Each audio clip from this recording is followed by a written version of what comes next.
All right, guys, welcome to Inside the Studio here at Alamo City Studios. I'm joined by my good friend today, Jaclyn Tacoronte.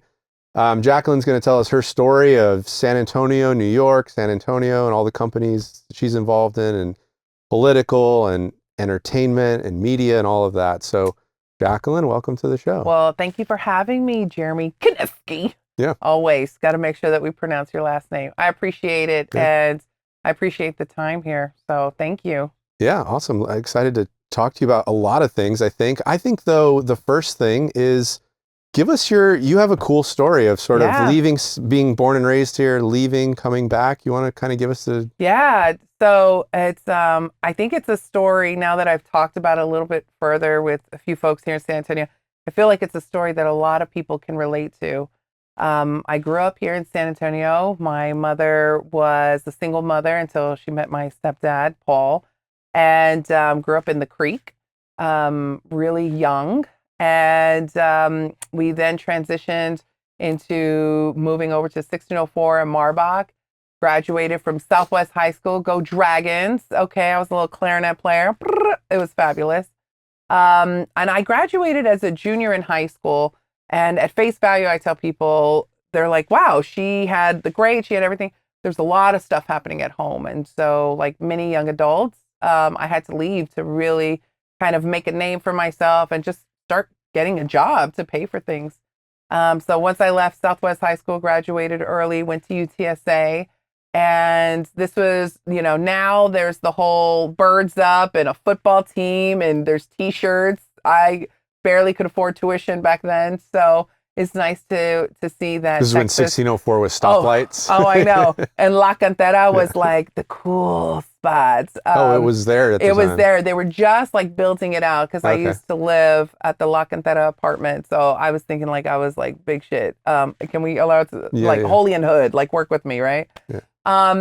And so graduated from UTSA, and my dear best friend, her name was Priscilla, she essentially persuaded me and dared me to get my master's at 21. And I said, what am I going to get a master's for?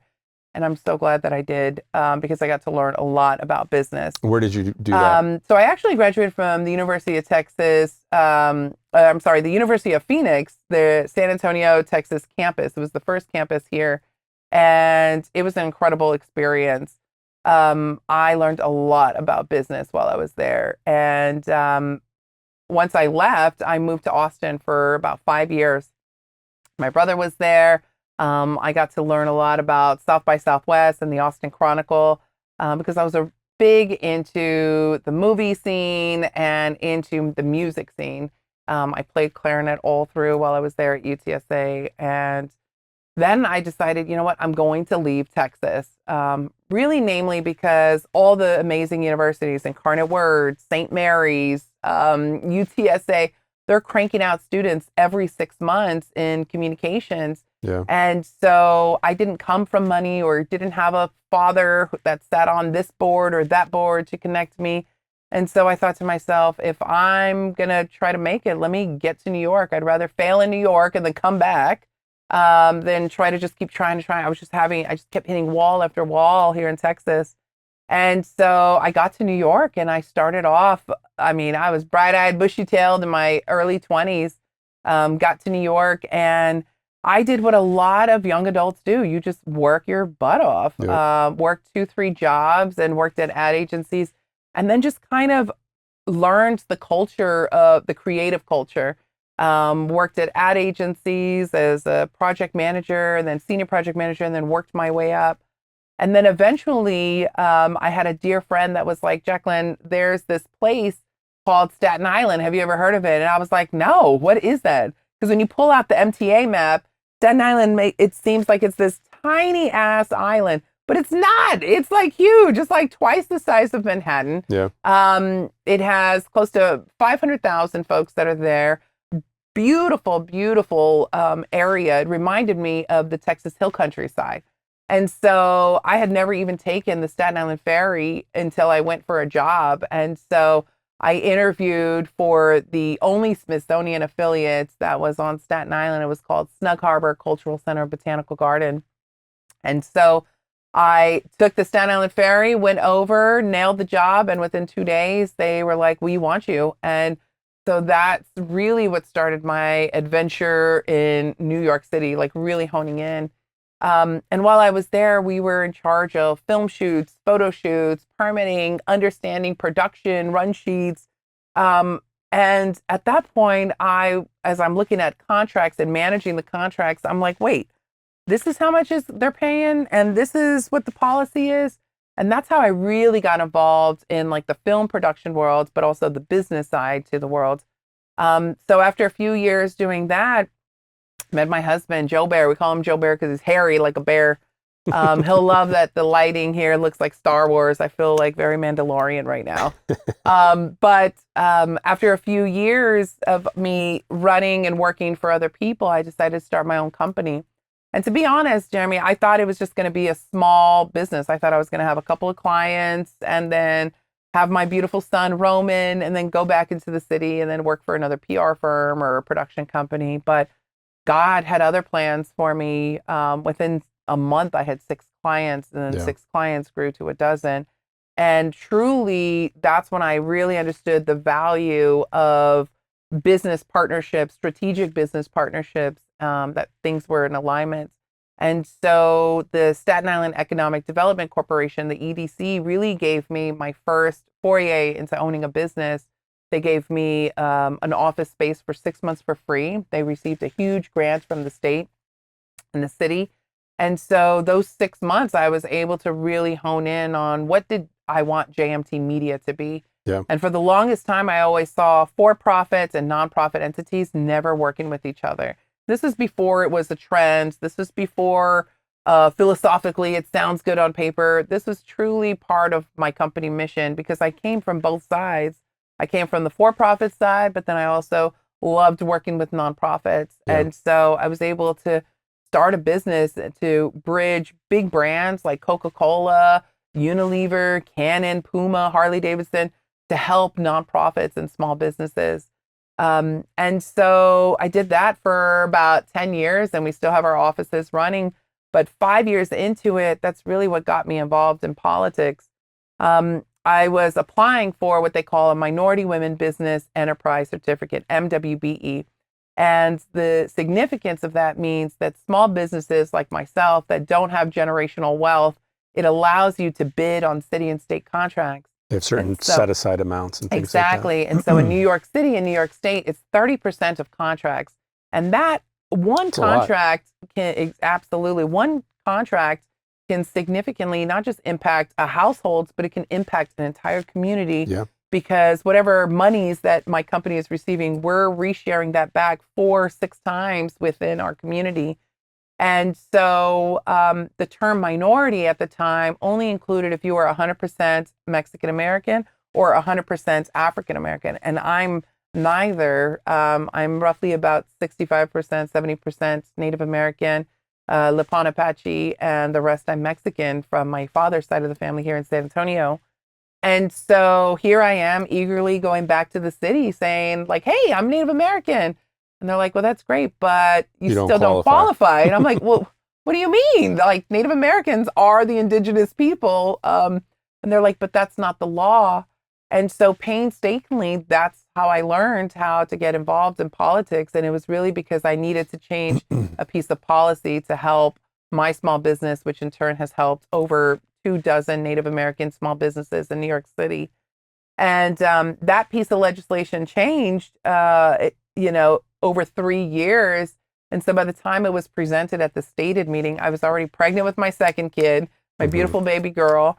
And I got to learn truly how policy production affects small businesses. Yeah. And so for the longest time, I was always told, politics, if you don't come from money, that's not your lane, that's not your focus. But when you learn that it impacts your households, it'll impact your community. That's how I got involved. And so we've worked with everyone on both sides of the aisle, moderates, Democrats, Republicans, and really for us, it's about doing the right thing for the community at the end of the day. And so our messaging is really focused on how are you truly impacting the community? Because a lot of times we see politicians that really focus on getting into the office because of ego, and we've learned that that really doesn't serve. So that's why I have my little Yale cap here. Because, Yeah, tell me about the. Yeah, so I got lucky, fortunately, but unfortunately. So last year, while I was living in New York City, rather a year and a half ago, I got a phone call that my estranged father passed away, that I needed to be by his bedside. And so I flew into San Antonio and I stayed by his bedside for several days. And, really being at his bedside, I got to learn a lot about him and his personality, because it's been like 30 years. And he woke up for about 5 minutes and he said, "Please call Judge Longoria." And I'm like, "Who is this Judge Longoria?" I barely have a parking ticket. So I'm like, "Who is this judge?" And so when he passed, I went through his phone and I ended up finding out that he is a respected, honorable, literally an honorable judge and former state representative. So I met with him, had like a 3-hour lunch, and he said, "I want to introduce you to a few folks." And one of the folks was the incredible, the amazing, now I call her my FG, my fairy godmother, Judge Rosie Speedling Gonzalez. And she's just a dynamic, an amazing woman that really leads not just with compassion, but purpose and integrity. And the first meeting that I had with her, she was like, "Jaclyn, why are you not at the Yale campaign school?" I said, "Oh, no, I'm not running for politics. Like, I'm fine." She's like, "Yeah, but you've ran and have helped campaigns. I've helped on the comm side. I've helped on strategy." I said, "No, I don't want to. You're always like, no. And she put my feet under fire. She said, "Okay, well, you have 1 week because they're closing applications and you really should apply." And I said, "But I don't want to run for anything. I love strategy. I love being able to support my community." And she's like, "Then apply." And I applied, and there's a whole rigorous process. You have to do an application, you have to do an interview, and I got in. Yeah. There was about 3,000 applicants from all across the world. It's not just the U.S., across the world. They only accept 79 applicants. And there were 4 representatives from Texas. And so I represented essentially all of San Antonio and South Texas. So no big deal. Just like, don't mess up, right? Yeah. And so I'm there taking copious notes, and it's an intensive 1 week. And while we were done, the student body nominated me essentially as class president. And so I feel that wherever I go, I have to represent the Yale Campaign School, because awesome. Traditionally Latino women were not in those spaces, or just women in general, we're not in those spaces. Yeah. And so I'm very blessed that after 20 years of, working, but also having my own business, that I'm able to walk into many spaces, including Yale, with my own superpowers. Yeah. I tell people it's kind of hard not to notice me. I'm 5'11", so it's kind of like Bigfoot being like, "Don't look at me behind the tree," but I'm here. Mm-hmm. So many people have seen me at galas, and they're like, "Who's this woman?" I'm like, "Google me." Yeah. So yeah, that's the Yale. Yeah, it's cool. I mean, you can.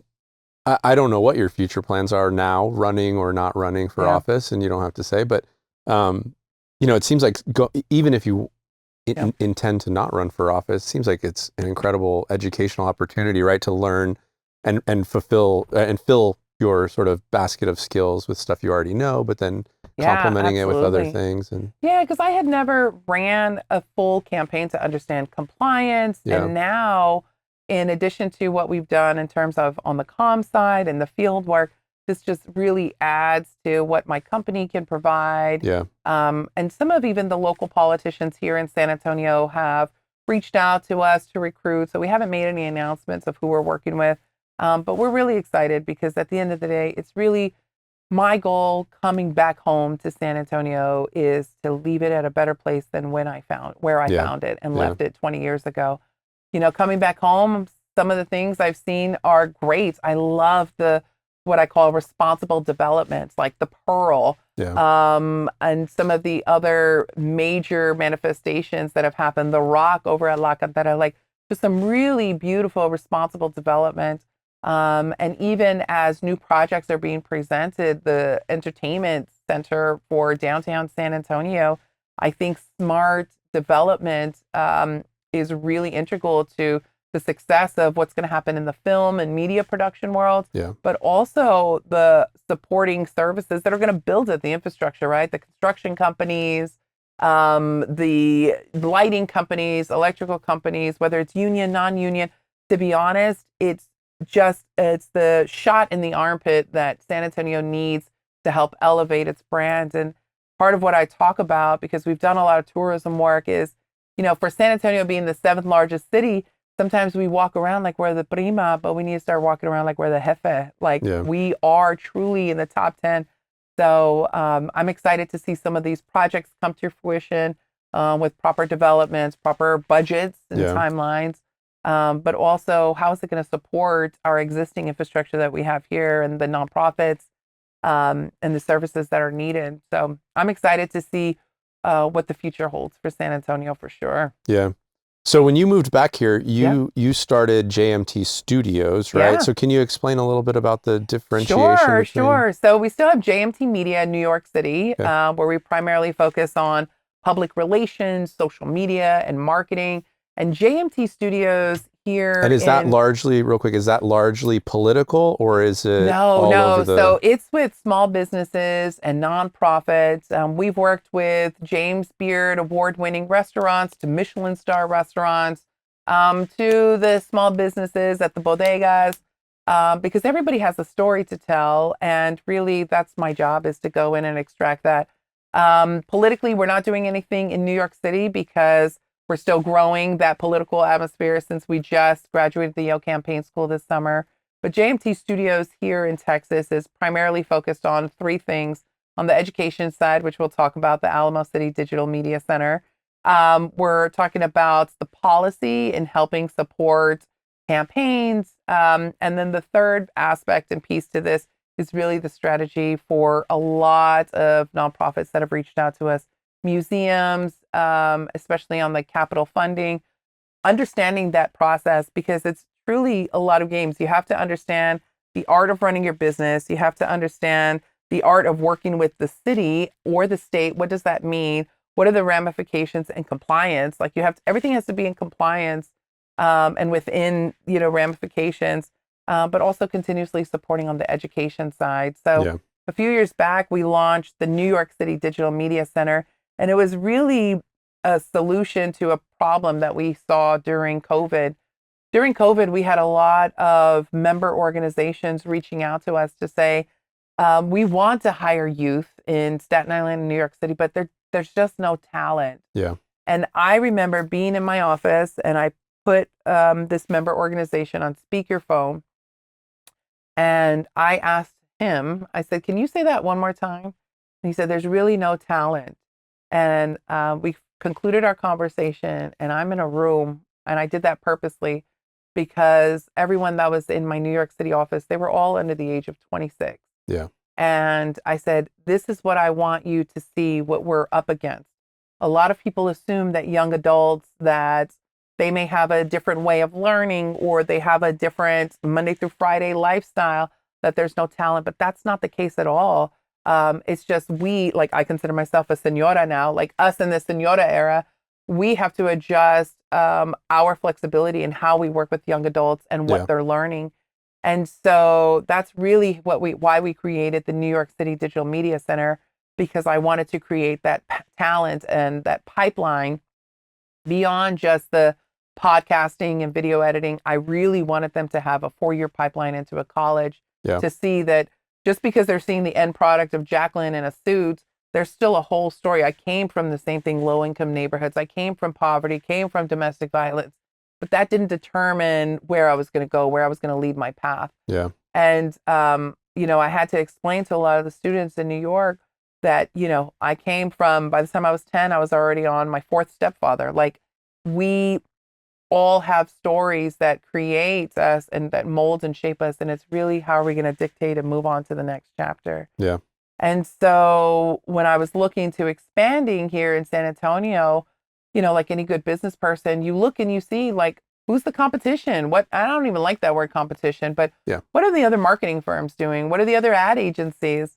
There's probably like a dozen here. Half of them, stick in their gravy train, right? Their city contracts. The other half are doing some political stuff. And I still saw a void that nobody was really helping youth. And so I looked up online and Alamo City Studios popped up. And I'm like, who is this Alamo City Studios? So I'm emailing and I'm calling this gentleman named Kerry. And I'm like, what is going on? Why is nobody calling me back? Like most people call me back. This is so weird. And the office manager, sorry, my hair is getting in my face. You'll have to edit that out.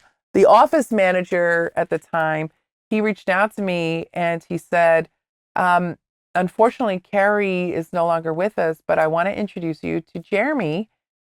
He's kind of one of the silent partners of Alamo City Studios. And I was like, sure. And so anyone who will talk to me.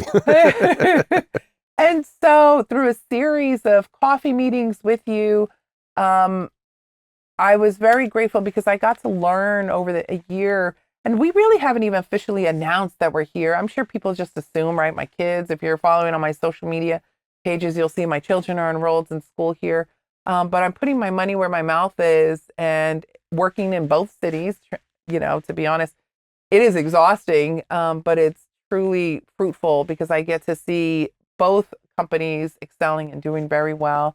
And so, we're announcing officially the Alamo City Digital Media Center. We're expanding here in San Antonio, really curating what the community's needs are in terms of what the business needs are, where the students are at. And these are students from 18 to 24, but also we're identifying students that are in middle school and high school that need to have opportunities, because if I had an opportunity to visit an Alamo City Digital Media Center as a middle school student or high school student, the likelihood that I would have left to New York is slim to none, because I would have seen opportunities, partnerships, production companies that I could have partnered with. Yeah. And so that's the education part that I'm really excited to announce, because it's a lot of work, but that's the talent that you and I are both going to be hiring and looking for, as we're looking in production, whether it's commercial, whether it's movies,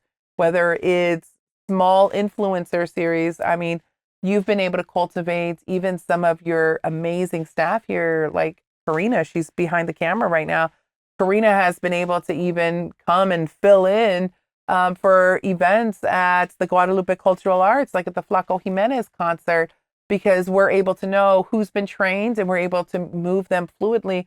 Yeah. And so that's economic resilience, but also economic power, because now we can then have young adults, especially minorities, come through and have opportunities. Because growing up, I really only had Jessie Degollado, Elizabeth Ruiz, and Elena Ayala, who just retired from the Express News, as my icons, Latinas in media. Yeah. And so now being not just a Latina in media, but a Latina in technology, there's few and far between.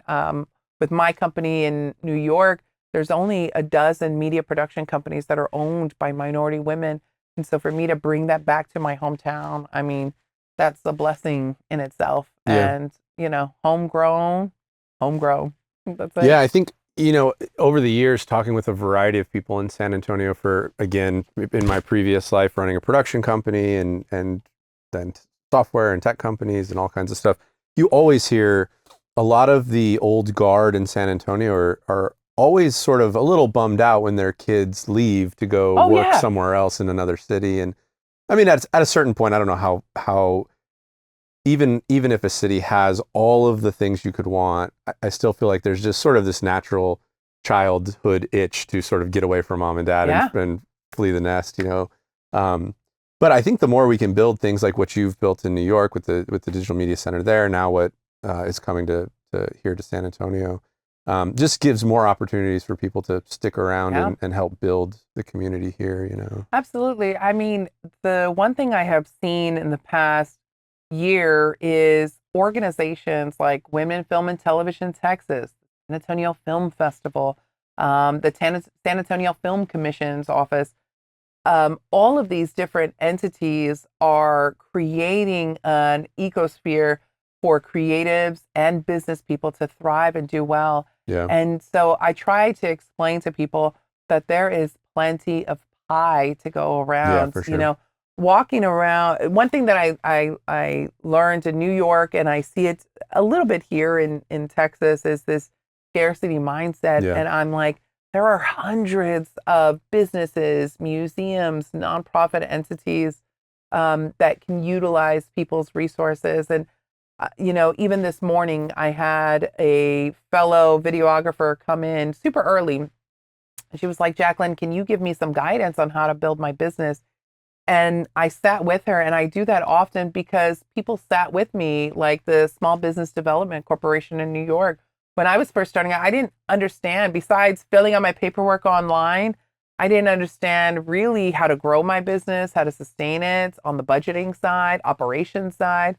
And so I feel that because people gave me the time of day when I was starting out my business, me coming back home, anytime I see, especially a young Latino woman or just a young man asking me, hey, can you sit with me? That's why the office is always busy. I'm like, sure, come in. I'll sit with you for 30 minutes. I'm going to give you some baseline items and then give you some resources. Yeah. Because there's not enough of us, but I see there's a lot of creatives and they have such great skills. But if it's not honed in, and sometimes talking about the art of business is hard for a lot of creatives. Yeah. But once you understand and master the business infrastructure, you can build a business selling water, selling hats. Do you think that everyone is, that's a good point. Like, do you think everyone, all creatives are cut out to run? Because I see the same thing as you, right? As I see a lot of creatives that sort of flail at the business part. But I might argue that some of them are never going to be good at it, you know, and that's where partnerships and things like that are That's where valuable. Partnerships and I wholeheartedly agree. I've had creative people tell me, Jaclyn, I don't want to do anything on the business side. I'm like, great. Well, who's going to pay your bills? Yeah. Like, let's like call it down to brass. Who's going to keep the lights on? Right? Because creatively, that can only go so far. Yeah. You have to understand or connect with people that understand the art of business to move to the next level. Otherwise, your craft, you're going to start getting resentful. And unfortunately, you're just going to start doing your craft. And you may be an amazing videographer, an amazing photographer, or an amazing painter. But if you don't understand the art of business, it's going to hit you in the butt, and you're going to find out surely soon enough, like, how do I collaborate and how do I grow? Yeah. And that's why strategic partnerships, you know, and not every partnership is the best partnership. We're either going to work together or we're going to move it along to the next, you know, business venture. And so it's worked out so far, so good. Baby steps, but there's a lot of collaborations at stake and in partnerships. And so just really strategically aligning yourself, because not every partnership is the best partnership. Doesn't mean that they're bad people. It's just, could be bad timing, could be bad, you know, management, bad leadership. So it's always playing chess. Always for playing sure. chess. Yeah. I think that's another area that the Alamo City Digital Media Center can offer value, is not just the technical courses on how to set up cameras and lights and run software and stuff, but also how to file the right paperwork to establish your LLCs and all those other things. You know? Yeah, you know, I'm looking forward to seeing the Alamo City Studios announcements for future programs that are offered here for entry level, what I call mid level, and then senora level in the creative and business world. So, you know, one of the things that I learned quickly at the Alamo City Studios is y'all had hosted the State of the Studio events, a networking event. And easily we thought it was going to be 50 people attending. And all of the studios, you know, from Danny's studio to my studio, Orlando studio, everybody opened up their doors. But there were close to about 200 attendees that were here. And immediately my eyes and my heart just lit up, because you could see the vast array of creatives and business entrepreneurs that were here. We had everyone from young entrepreneurs that were 16 to 18 years old carrying their first Canon camera, to mid-level entrepreneurs that were in their 20s and 30s that had just done maybe a documentary or two or short film, but were trying to understand, like, how do I even market this? And then we had even former mayors of Corpus Christi that were here that are still very heavily invested in the film industry and the production world. And I just thought to myself, Jeremy did it. Like, this is where the talent is, and where are we going to go next with it? So Yeah. I'm really looking forward to seeing the different programs and how not only we can support, but how we can attend, how we can present. Because I think you're on to something, Jeremy. The talent is here. We just need to hone in on it, give everyone the resources that they need, and kind of give them the guide map of what's the next step. Yeah.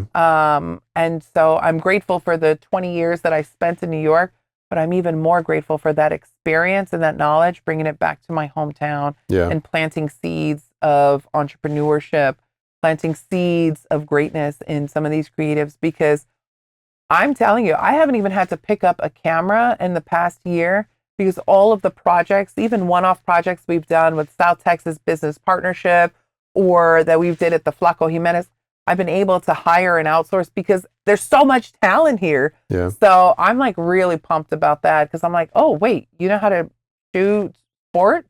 Okay, so maybe I should connect it with the NFL. Like, those kinds of wheels are spinning for me to work with some of the entrepreneurs that are already here. Yeah, I think that it's on the one hand, like if you think about Hollywood coming to Texas with the recent SB 22 passing, Oh yes, all the we gotta talk money, about that. all the money potentially coming to Texas, projects coming to Texas. There's a valid argument that there's not enough crew here to do that level of, 20, 30, 50, $100 million films. And that's probably true, that there's not enough crew to do multiple films like that. But when it comes to like more of the local stuff, I think it's less of a crew and talent problem. It's more of an opportunity problem. There is a little bit of scarcity just in the type of projects that are available here and the types of things, because San Antonio is a little bit of a slower moving big city, small town, big city type thing. Not quite sure why, but there's definitely, I think, more of a gap on the opportunity side than there is on the talent side. There's a lot of people here that can do cool stuff. Yeah, absolutely. I mean, with SB 22 and the media production zone that we're working with Council Member Phyllis Villagran, all of those will allow for additional opportunities to come to San Antonio. SB 22, I have learned that there are several entities across Texas, not just in San Antonio, that have been really focused on the policy portion of it, or even just the advocacy part of it to support it. For us, myself included, and yourself, we work directly with State Rep Josie Garcia, and sitting in her office multiple times, literally with the red line going through line by line item, because several of the versions that I saw as recent as 6 months ago weren't focused on what I call small production companies that have a value of $200,000 or less in receipts, because everything working with the state is based off of deliverables and receipts that you can present to, get a reimbursement. And so for me, as I'm looking at this, I'm always looking at it through the lens of a small production company, whether it's my own, whether it's Shell Shock Records that's managed by the award-winning Shelly Lattes. Like, how can people take part of SB 22 and what does that mean? Yeah. And so as I was going down the rabbit hole, because, this is my first rodeo, so I'm going down the rabbit hole of paperwork. I'm like, wait, San Antonio is not deemed a media production zone. And why is that? And what's going on? So that takes you down another rabbit hole of meeting with politicians and city council members. And so city council member Phyllis Villagran, like, that is something that she is working towards to help the San Antonio market. So all of these pieces coming together really feed off of, your statements of opportunities. If the paperwork's not set up in place, of course, big companies like Netflix, Walt Disney Studios, they're looking at what's the tax incentive, what's the business incentive for them to work here. Just the beautification of San Antonio should sell it, right? The Alamo, the Missions, all of that, the Riverwalk, but that's not enough. So you have to look at what is the business of the art of business in terms of paperwork. Where's the policy for them, the benefit for them? And so I'm really excited that we've been able collectively with numerous, I'm hearing dozens of businesses, advocacy groups, lobbying groups that have already started that process. But I'm grateful that we were a part of that in at least 2-3 versions of redlining what's appropriate to help small businesses thrive and to really utilize the SB 22. So Yeah, I mean, I'm not going to say it was all of us, but we did make some red lines to that document that ended up in the document. That's So in the final document. So I don't know if I tell people, because and that's the mindset. When I start talking to people about SB 22, they're like, wait, I did that. I'm like, hold on, tranquilo. We're all in this together. Yeah. And so I'm grateful that everyone contributed one piece, one facet. But when we see the final bill and it has some of the red line items that we presented, that's a huge accomplishment. And we should be celebrating with like a glass of whiskey or something tomorrow night. Whiskey night.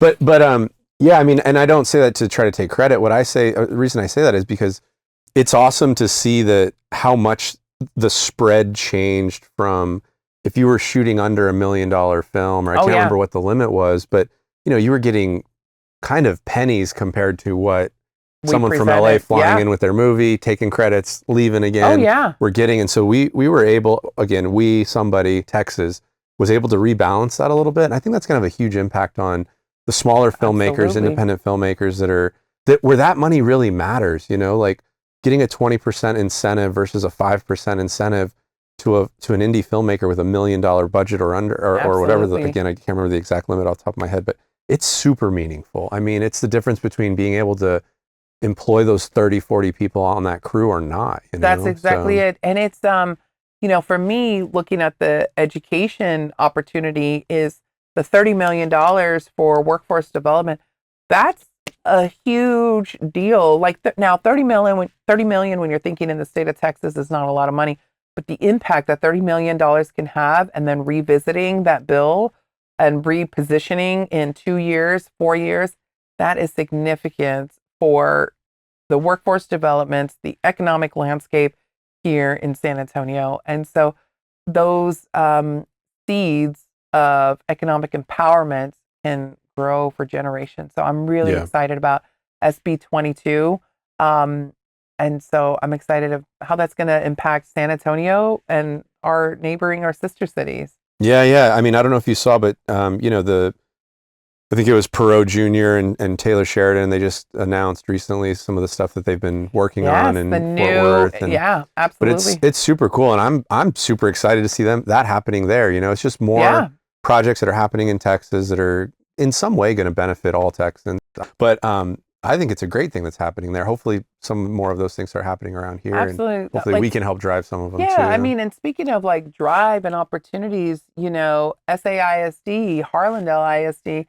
There are a lot of school facilities that have been closed, shut down due to budget cuts. Yeah. So that's why I try to explain people that policy plays into production.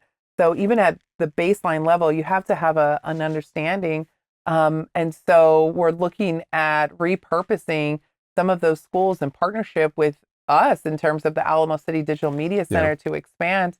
Because here at Alamo City Studios at 8533 Fairhaven, the classroom setting is good for basic elementary school, but as we're growing, we're going to need more space.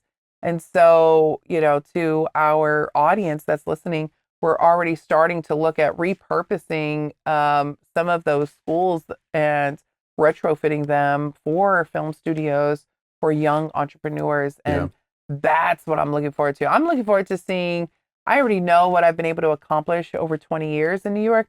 I'm looking forward to seeing what we can accomplish in San Antonio in the next 20 years. Yeah. That's the true testament of passion and perseverance. Yeah, for sure. Oh, I do want to talk about your office spaces, because even today when we could just keep it's rolling, right? Yeah. So today, one of the things that I love about being here in Alamo City Studios is, for example, this morning I had a meeting with an amazing videographer, and she positions herself specifically in the sports industry. That's very rare. And it's very rare, even further, that she's amazing, just amazing shots. And as she's here, we're in the conference room, and I'm like, you can rent a space, an office space, have a desk. And she was like, wait, what? I said, yeah, Alamo City Studios is an opportunity for creatives and entrepreneurs to come through. So you're surrounded by other creatives as well. And so there's other spaces that are very similar to like a Geekdom or a WeWork in New York City. Yeah. But here, I'm excited that the Alamo City Studios has an opportunity that you can connect with world-renowned, Grammy award-winning videographers, entrepreneurs, Emmy-nominated scriptwriters. Like all of that is here in-house, and so it's a really cool, creative tech incubator space to be in. And so kudos to you for repositioning and repurposing this building specifically for that, because almost every single person that is coming in, I'm like, you can rent a space here, and you want to talk to that audio engineer, you can connect with them, you just knock on the door or Yeah. connect with them. And I think that's a really cool collaborative way to grow the community, the creative community. Yeah, yeah, thanks. We're kind of also reaching a bit of capacity, so trying to figure out, how do you handle that when you've kind of maxed out your space, but then there's demand for more space. Yeah, So do you go I mean- build more space, or I mean, we've got it a just- huge lot we own We next have a door huge that lot, we could, but but that's where partnerships, strategic partnerships, like with the ISDs and Yeah. the closed schools, we've seen it work very well with State Rep Josie Garcia over Kerrville. We actually, can we talk about that? Yeah, sure. Okay, so one of the things, and this is where you talk about being in alignment and strategic partnerships. So 4th of July, I had already, kids were already done with their fireworks, and you sent me an email like at midnight, and you never called me. Like, we're very respectful of our time with our families. You have a newborn, she hit 1. I have 2 little kids, so we try to be respectful. So for me to see an email from you at midnight on 4th of July, I'm like, what's going on? And this is when Kerrville, when the floods were happening, and you said, Jaclyn, there's just a lot of flooding, and I'm hearing some reports, and I'm going to go check it out tomorrow on Saturday. But is there anything we can do? And I said, well, yeah, let me reach out to Texas State Representative Josie Garcia and see what we can do. But let me know how it goes when you're in Kerrville on Saturday.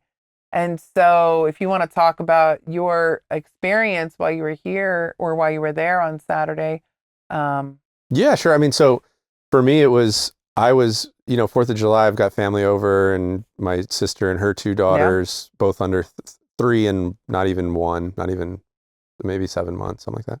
I've got a 14-month-old daughter, and we had some other family and kids over. And, all of a sudden, people start leaving about 5 o'clock. And so I start kind of winding down, getting ready to feed the baby, bathe her.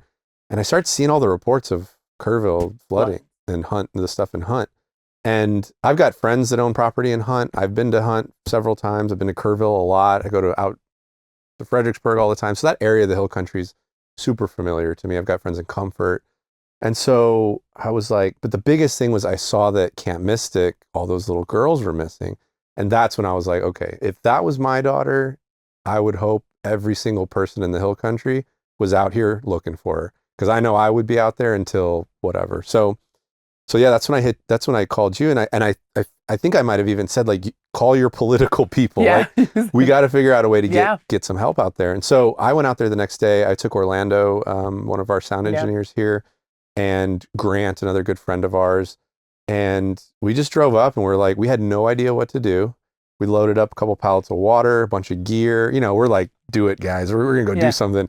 I've got a big 4-wheel drive truck, lifted truck. And so I was like, we'll take that out there and we'll go help somebody, At that time, they were still rescuing people, like live rescues, pulling people out of trees, all kinds of stuff. So we thought maybe we could do that. When we got there, we quickly realized that a couple things. They needed help. The news was saying, don't come help. There's plenty of help. There was not plenty of help.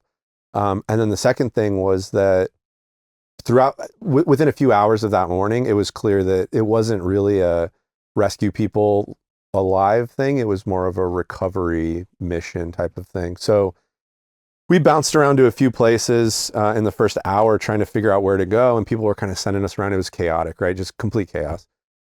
Finally, we got kind of embedded with the Ingram Fire Department. And so they were like, hey, can you put on that vest and jump on the back of that fire truck and go down to the riverbank with us? We were like, of course we can, so that's what we did. And so we spent all morning and afternoon into the early evening searching and stuff like that.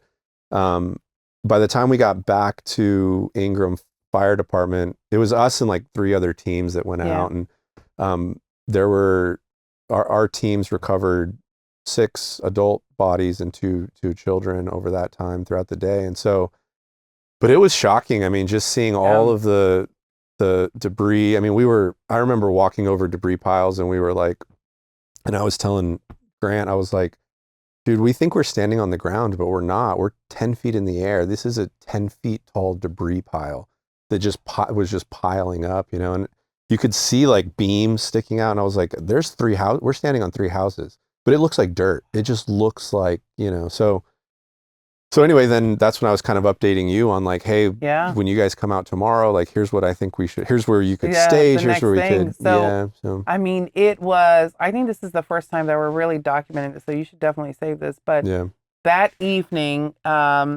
we reached out to about 15 folks, and these were close friends of Josie, close friends of mine, put it out on social. We didn't really know what to expect, what we were going to do on Sunday. We just knew we needed to get a group of people together with the heart of servant and to go out there. Yeah. And we all ended up here at Alamo City Studios to load up, and we had what I call the train, right? Everybody was just putting stuff in the trucks and trailers, and the goal was really, let's go out there and assess and see what we can do. And so immediately when we arrived, within about 2 hours, it started drizzling and raining, and then the tide started coming up again. And so at that point, all of us that were there, including yourself, we made a commitment to help as many as we could. And so as many families as we could. And so the beautiful part about being an entrepreneur is when you have processes in place, you're able to essentially physically stop working. And so I was able to help. Along with a few other folks, like Mario Euritia, a dear friend of mine from grade school, from Southwest High School. I hadn't seen him in 20 years. Like I said, I hadn't really told anybody that I've moved out here technically. I mean, my close best friends know. And I just put it out on social like, hey, we're needing help. Show up. And I get a Facebook phone call. Like, we didn't even have each other's phone numbers. He said, is this the correct address? Not even how are you? Is this the correct address? I said, absolutely. He showed up with his son, and he works with, oh my gosh, why am I missing the name of his company? He's going to get mad. We'll have to edit this.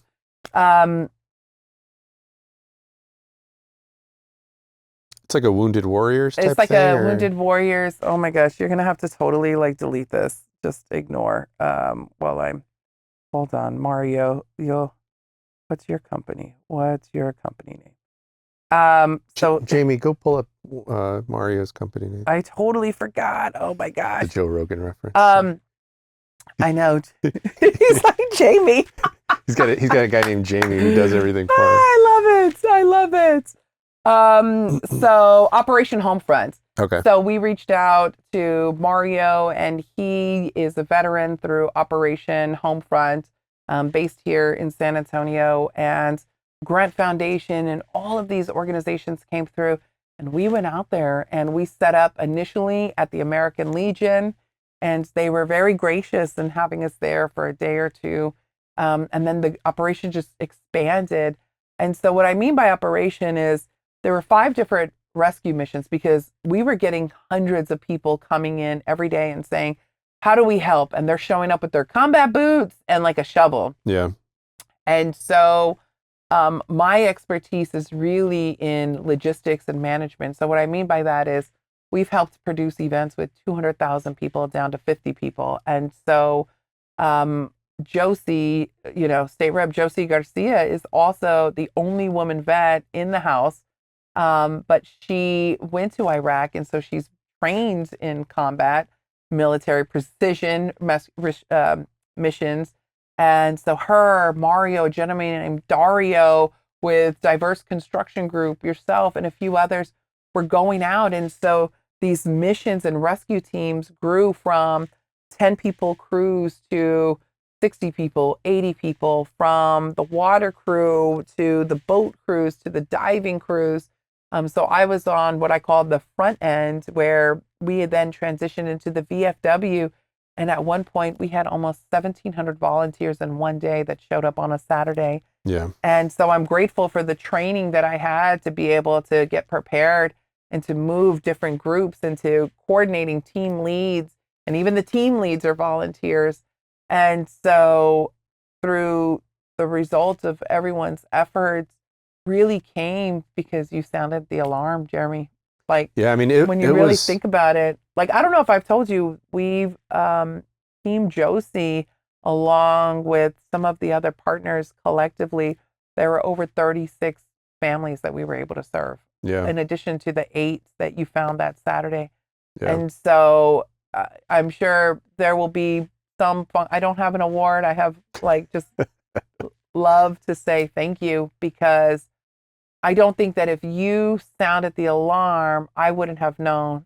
And for me, it wasn't a political thing. It was, I'm a mother of Yeah. 2, right? And so, in the same vein of, if there was another Jackie that could coordinate that and help, I would hope somebody would do that for my children. Yeah. Exactly. And Yeah. so, um, families have, are in their, what I still call their grieving process. I mean, it took me a year just to even come to terms with, a father figure passing away. And so we just pray for those families. And now we have seen the impact of how communities really connect and come together. Yeah. But we've also seen the bad side of how things, when they don't work out politically, and it's that's why it's so important for people to understand policy and public relations and production. It all plays hand in hand. It's really just, if you're doing it with a servant heart, and when you're doing it with just the grace of God, it makes it easy to just guide you through all of the distractions. Yeah. And so we pray for those families, but you were able to really help push the needle forward. And so, KSAT 12, if you're watching this, we're tagging. He deserves an award, a plaque. No, I don't need it. I don't want any awards. I know you don't want any awards, but it just goes to show how media plays such a significant role. Because at face value, people think, oh, Jaclyn's in media, let me call her because I know who to connect with. And I only got involved in policy or politics, and it was because somebody told me no 5 years ago. Yeah. So that just goes to show everything has a domino and a ripple effect. Yeah. So, yeah. Yeah, it's cool watching. Well, all I was going to say was, I don't take credit for this. I think it's cool that watching, me and Orlando and Grant going out there, the 3 of us, knuckleheads. And then the next day it was 15 people or 15 whatever, people. and a few truckloads of Yeah. stuff. By the end of it, it was, you said at a max day, 15, 1,700 100 people. volunteers in one day. We were managing a lot of the here, because Yeah. I couldn't be out there every day. I went out there for 2 days and couldn't really do much more than that, because got unfortunately other real life also business to run, Yeah. and people, but we were managing all the donations. And I just did a kind of a quick estimate. I think we sent over 40 tons of Probably more than that. I mean, of things out there. like, even by day 3, the Grunt Foundation, Janae and the team, they said, oh, Jaclyn, we're sending 2 18-wheelers to Alamo City Studios. Yeah. And I'm like, great. What does that mean, 2 18-wheelers? She's like, you're going to get overflow. What does that mean? We don't know, because as products were coming in, we're pushing out product. We call it product to all the different towns, Yeah. not just Kerrville, but also Comfort, Hunt, Ingram, churches. We weren't turning anybody away. We were like, you need a Bobcat? Give me an hour. We'll find Yeah. one for you. Yeah. And that's just really, it was really what's the need and what are our resources? Let me get it out. Yeah. And, Alamo City Studios was instrumental in receiving the donations, putting them in the trucks, and then the truck drivers would come in the middle of the night, pick them up, and then take them Yeah. to a new town. And so it was just incredible to see. And things have slowed down as we expected. And so now it's about, how do we make sure this doesn't happen again to communities? And so, but that just goes to show, when we were out there in Kerrville, about 75% of all the volunteers, they weren't coming from Kerrville or Comfort They were coming straight from San Antonio. Yeah. Straight from San Antonio. Sip and Sit with me. They were hosting a donation station, picking it up and then dropping off here. Alamo City Studios. I mean, truly, it was this Herculean effort that started here in San Antonio. And that just, I don't even want to cry, but it just makes me so proud to come back to my hometown because I'm like, yeah, that's my home. Yeah, I think it's a Texas thing. Like I remember when the most recent big thing that I can remember, not counting obviously the North Carolina, Asheville stuff was pretty devastating. But I remember I've got a bunch of friends in California and LA. And I remember one of them called me and told me after the wildfires were going nuts, he goes, half of the trucks here have Texas license plates. Oh, and I was like, that. yeah, that makes sense. You know, it's just a Texas thing. I think. I love that. I love Same that. thing with when Helene hit and you just saw that huge caravan of trucks and boats. And I think I like to think it's a Texas thing. It's a Texas thing. You know, Texas is the friendly state. Yeah. And as such, you know, we keep everything classy and sassy with friendliness. That's it at the end of the day. Just being compassionate to our neighbors. Yeah. So, very cool. Well, I am clearly, I'm grateful to be in your presence because I feel like our passion for production, but our passion for moving the needle forward in business, we're constantly, and now I know where your heart is. And so I'm like, okay, I ain't going nowhere. We're embedded and threaded together. And so you just have a really great team and it's a pleasure to be here. That's for sure. Yeah. We love having you here. And I didn't make it clear, but Jaclyn is a tenant here at ACS also. So has some office space here and she's always here if you want to find her. I know. Well, not always, not but always, the team's here. I try to be here every day, but you know, visibility is credibility. So I have to be out in the public eye. Yeah, I guess really you're not always here actually. It's probably... I know. I try to come for breakfast. Heads up, I'm here in the morning. Yeah, you're always here early. Yeah. So anyhow, but that's it. Cool. Anything else we need to cover? Anybody? No, I think we're good. I think we have a lot of people to talk tag again. and I think we'll. I talked to Tom yesterday and I love him. Was telling him that he's so funny. We'll do these frequently, so we don't have to spill everything all in the first one. So, and then real quick, what are the quick web addresses for JMT? Yes. So you can visit us at www.jmtmedia.co. Cool. Thanks for doing this, Jaclyn. Appreciate it. Thank you for having me. Thanks, guys.